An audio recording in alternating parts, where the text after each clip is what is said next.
kind of cool. I'm out in the yard gardening. And here comes a spray plane.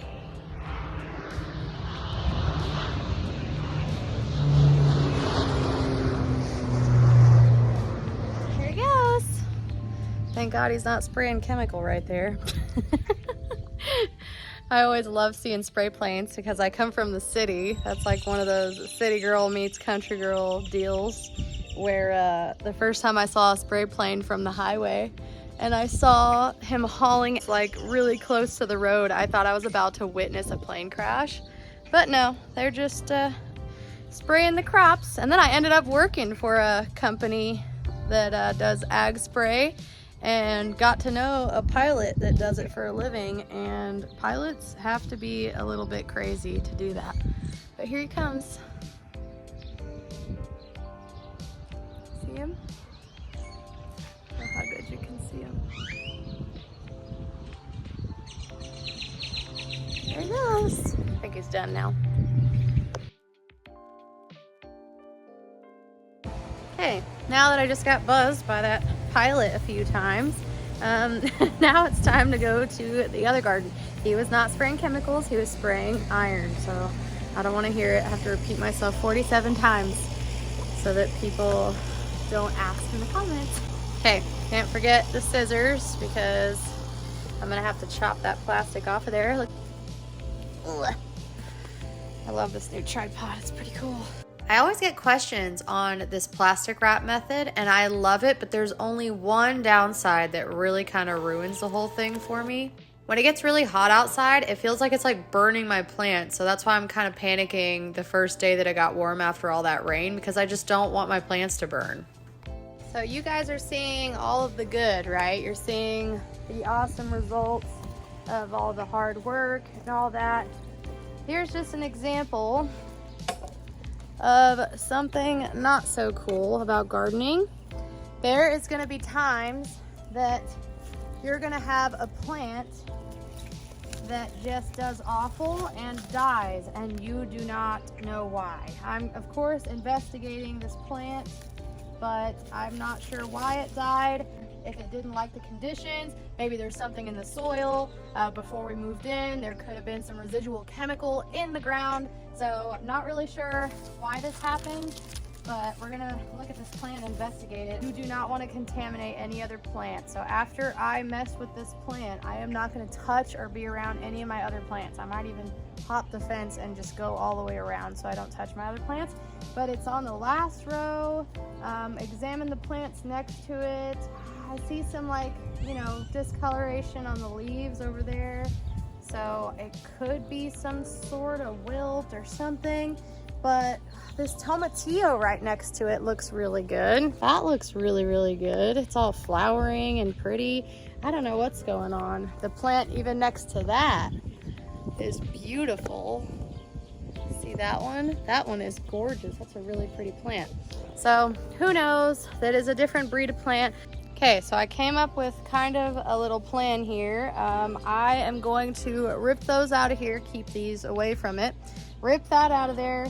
I'm gonna inspect the roots, kind of check out the plant and see if I can figure out what's wrong with it. I'm thinking just residual chemical from years prior. This is kind of messed up sounding, but I have like 10 to 12 of these plants left from growing them from seed, and they're just extras to replace stuff. So I'm going to do an experiment, and I'm going to plant these in their place and just see what happens to them. I hate doing that because I treat my plants like they're my babies, but I need to just do this experiment and see what I can do to help change the outcome in the future, because I rotate crops. So next year, this is going to be my everything else garden, and that garden is going to be my tomato garden again.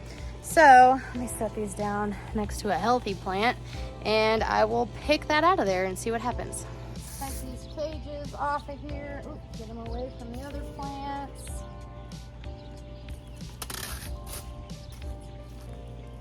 Oh, it hurts me. It hurts me to do this.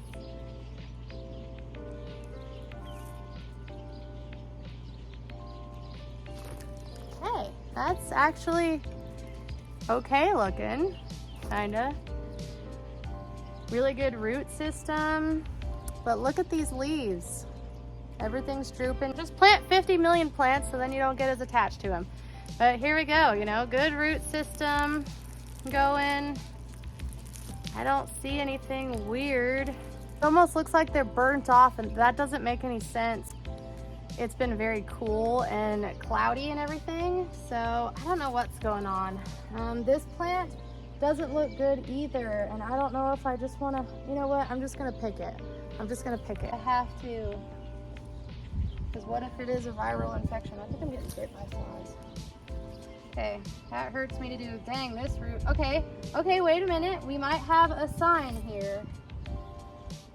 So, see the base of this? See how bumpy that is? I wonder if, I can't remember what diagnosis that is, but that bumpiness on the bottom of the base of the plant doesn't look very good. I'm going to dig up this little area right here. The ground is really wet. Where that plant was, I'm going to replace it with these. But first, I'm going to put a little bit of Epsom salt down in the bottom of the hole for the plant to reach, because that can help with yellowing and blossom end rot or whatever. Now, I'm not like ripping the roots out, I'm just pulling them so that it's encouraging them to dig. Okay. Hey, Milo. Let's put that baby in there pretty deep. And I'm gonna bury it really deep.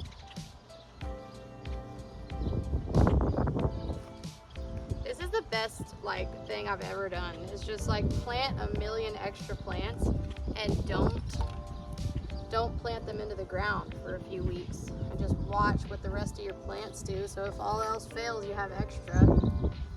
Because what I used to do, if I lost too many plants, not necessarily tomatoes, because I've always grown like 50 million tomatoes, but if I ever lose a bunch of plants or flowers, I always go to the nursery and spend way more money than I should replacing plants that I killed.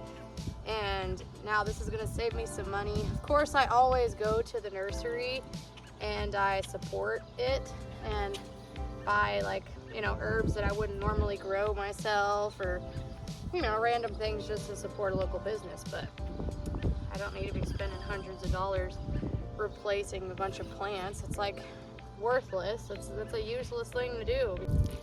Not a whole lot. The ground is already very wet. Okay. Next.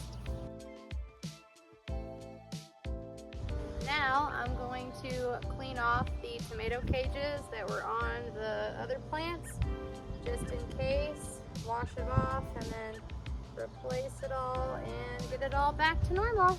Hopefully they make it.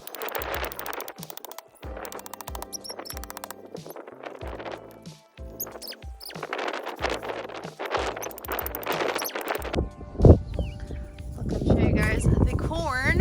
There's my garden where we just were. Everything is green, except for the fact that this whole field, Zach pointed out, is kochia weeds and it's not grass, but at least it's green. I guess. Gotta be optimistic around here. Here's the corn progress. Look at that. I can't wait to show you guys all the sprinkler vlog footage I have. I'm editing a bunch right now. Thank you guys so much for watching. Thanks for getting me to 500 subscribers. Never thought I would. And I love you guys. Bye.